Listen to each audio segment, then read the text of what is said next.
Hi team, my name is Mr. Powell. Welcome back to our Introduction to European History Anchor Fact series of printables and mini lessons. Our theme today is the first glimpse of light during the Dark Ages. Our topic is one of the most important figures in European history, Charlemagne. In our last lesson, we saw that the Franks were one of the most important tribes fighting over the carcass of Rome. The Franks became Christians under Clovis. The Franks defeated the Muslim invasion of Europe under Charles Martel. And yes, in case you were wondering, France is named after the Franks. That's where they settled. But they wanted more. While the Christians of Spain were fighting off the Muslims, France was relatively stable. The Franks wanted to create a new European version of the Roman Empire, and they knew that their own barbarian cousins in Germany were the biggest problem that Rome had never been able to solve. So Charlemagne set out to conquer these people and bring Germany into the new version of Europe. He hacked and slashed his way through the tribes of Germany and forced them to become Christians. We can tell it was still the Dark Ages, given all the violence, and given the fact that Charlemagne himself was illiterate. In other words, he could not read or write. Also, one somewhat gruesome anecdote about this time is that Charlemagne called his sword La Joyeuse. That's French for the joyous one, or the happy one. Can you think of what would make a sword especially happy? That's a good symbol of the Dark Ages. But when Charlemagne combined his land in France with Germany, he started to create a united kingdom out of which Europe would grow.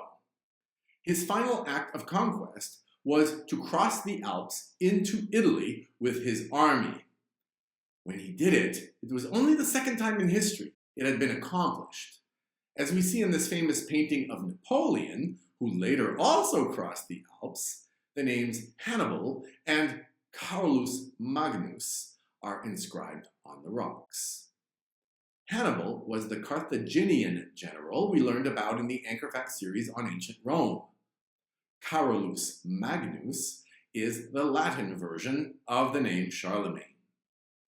So when Napoleon crossed the Alps, as we'll learn in an upcoming lesson, he was copying Hannibal and Charlemagne. Why Charlemagne?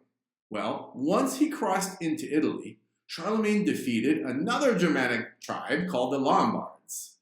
The Lombards did not accept the same version of Christianity as the rest of the Europeans, and the leader of the Roman Catholic Church was their captive.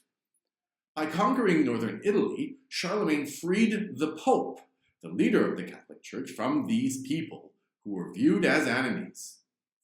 Sadly, during the Dark Ages, Christians saw each other as enemies just as much as people of different religions.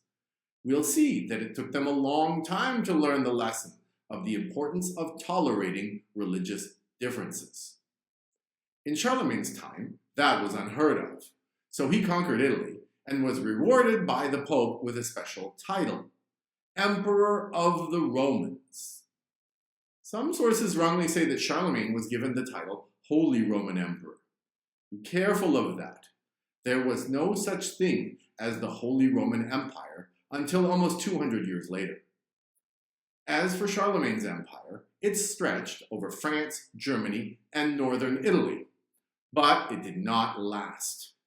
When Charlemagne's three grandsons each inherited a big portion of it separately, they fought each other for control of the whole. The result could not be more important for European history. France and Germany became separate countries. They had barely been put together by Charlemagne, and from then on, they would remain apart. All through modern history, what we see is that France and Germany are at war, including during the World Wars in the last century. If Charlemagne's union of Europe had succeeded, who knows how different history would have been? But for our purposes, it's the failed Frankish Union, as we call it at Knowable World, that has to be our anchor fact. Its failure is the reason why Europe was not one kingdom, like, say, Russia or China, but many separate kingdoms, and why Europe became a Europe of separate nations. More on that in the next lesson.